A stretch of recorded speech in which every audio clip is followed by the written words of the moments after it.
Hello everyone, আজ একদম ঘরোয়া উপায়ে নরম তুলতুলে একটা ডিম টোস্টের রেসিপি তোমাদের সাথে শেয়ার করব। প্রথমে আমি চপারের মধ্যে গাজর, টমেটো, ক্যাপসিকাম, পেঁয়াজ, লঙ্কা এগুলো ফাইনলি চপ করে নিয়েছিলাম। তারপর এটা একটা পাত্রে তুলে নিয়ে সেখানে 3টে ডিম ফেটিয়ে দিয়ে দিয়েছিলাম।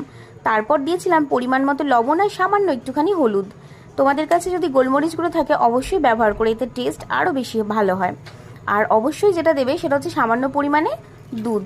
তোমরা দেখে বুঝতেই পারছো আমি কতটা দুধ ইউজ করেছি। দুধটা দিলে ব্রেডটা ভীষণ সফট হয় আর খেতে খুব ভালো হয়।